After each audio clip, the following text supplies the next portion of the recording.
हरिओम। अभी योग के बारे में पिछले वीडियो में हमने सुना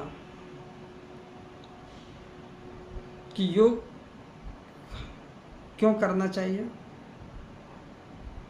इसी शरीर में ही योग कंपलसरी क्यों हो जाता है और जीवों में योग की ज़रूरत क्यों नहीं पड़ जाती। क्योंकि इस शरीर में सुख दुख दोनों का आभास करने की परमात्मा ने दिया है।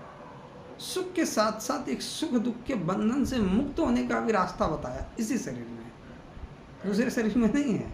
इस जीव को सिर्फ मनुष्य शरीर में प्राप्त हुआ है।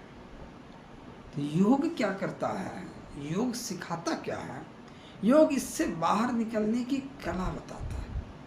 और यह कला स्वयं का अभ्यास से होगा, किसी और के कर देने से या ये सब किसी भाड़े पे किसी इसको पैसा दे करके हम नहीं करवा सकते।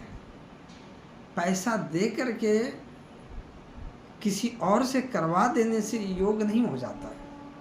ये योग जो है खुद से करने की चीज़ है। तो योग को खुद से कैसे करेंगे? किसी गुरु के माध्यम से, किसी टीचर के माध्यम से, किसी अच्छे योगी के माध्यम से सीखना पड़ेगा और सीख करके इसे अभ्यास करना पड़ेगा। और इस अभ्यास के माध्यम से आपको इस सुख दुख जो आपके शरीर में जो पीड़ा का अनुभव होता है, इससे बाहर निकलने की कला बताएंगे। ये सिर्फ कोई आसन प्राणायाम या ध्यान एक चीज़ से नहीं होगा। इसमें जितने नियम हैं, सारे नियमों को जीवन में धीरे धीरे उतारना पड़ेगा। थोड़े थोड़े निरंतर अभ्यास करना पड़ेगा, विचारों पे नियंत्रण करना पड़ेगा, तब जाकर के योग की कला होगा। तो जैसे किसी आसन को हम थोड़ा देर स्थिर कर लेते हैं, शरीर को बैलेंस बना लिया। शरीर को जैसे बैलेंस बनाया तो मन की अस्थिरता जब तक नहीं होगी तब तक शरीर की अस्थिरता नहीं हो पाएगा।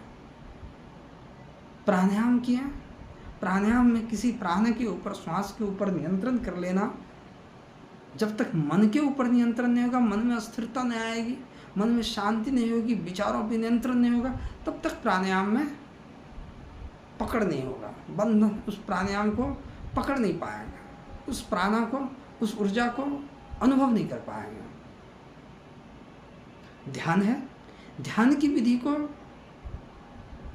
गुरु के माध्यम से सीख करके उसको निरंतर करना पड़ेगा। मन तब जाकर के स्थिर होगा। मन की अस्थिरता ही ध्यान है, क्योंकि अंदर की यात्रा है और हम बाहर हैं।